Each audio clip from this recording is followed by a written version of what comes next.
So I just want to point out something really curious about this author of this benign weather modification publication from March of 1997. I've already covered this several times in several different videos, but I just want to point out something that's kind of curious. And, that most people already know, at least I would hope that a lot of people watching my channel would already know all about Operation Popeye, how the U.S. used weather warfare in Vietnam to wipe out roads, they wiped out entire villages during this operation.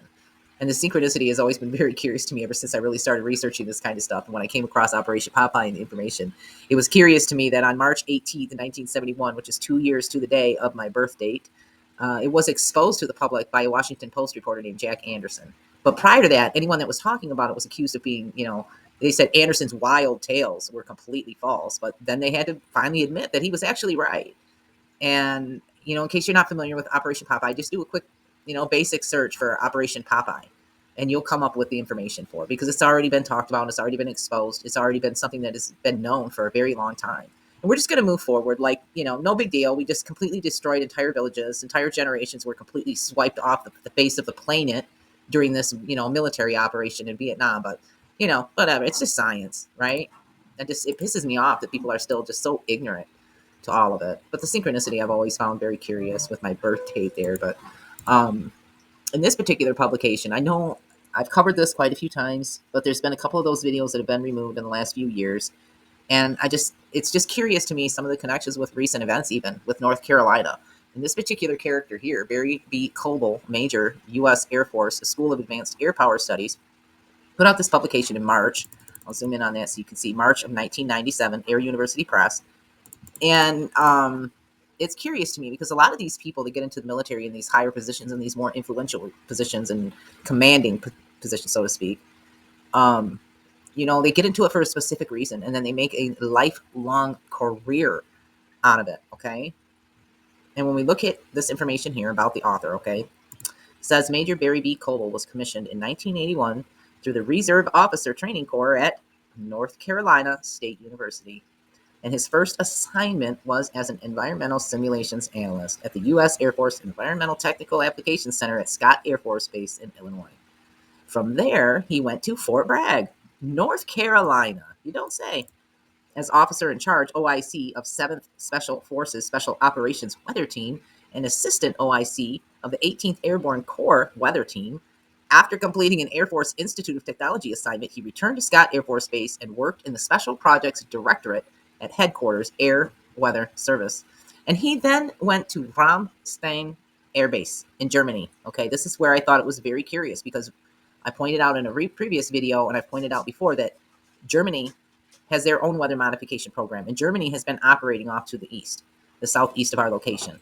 Back when this tropical system that turned into Helene was just a tropical depression, German Air Force was out there. And so was the Frenchies. Okay, just saying. But this dude here that wrote this publication about benign weather modification, as if, went to Germany, where he served as a commander, Detachment 2, 31st Weather Squadron, and as the technical operations officer at the 86th Weather Squadron. Major Coble has completed Squadron Officer School and Air Command and Staff College in residence. He has a bachelor's degree in meteorology. What do you know? From where? North Carolina State University. And a master's degree in meteorology from Utah State University. Look up Utah's long-standing weather modification program. They've been seeding the Rockies and seeding the mountains for their ski resorts for decades. They have been heavily influencing our atmospheric river and our weather patterns, okay?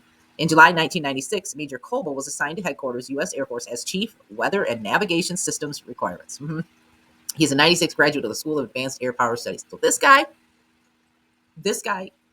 has an invested interest as his career to research weather and weather patterns and environmental simulations and simulate environmental hazards and weather. And I'm telling y'all, these people get into these careers as lifelong careers, and they make lifelong investments, personal investments.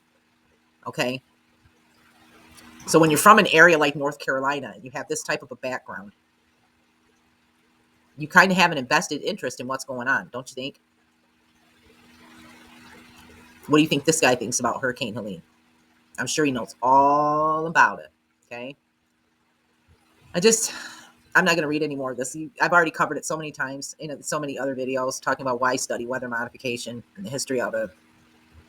And It talks about an overview of the science, different types. And I just, to me, it's not a conspiracy theory. I'm beyond that. I'm not debating that with anyone anymore. And now, is it a conspiracy theory to sit here and say that this guy would have some kind of a connection to North Carolina? Just, I don't know, maybe because it was part of his first assignment and he went to the university there and anything. I guess you could call that a level of conspiracy, because I have no way of proving whether or not this guy was in control of what was going on with Helene, but I can only speculate. I just think that it's a curious connection, okay? That this character here that wrote this publication talking about benign weather modification, okay,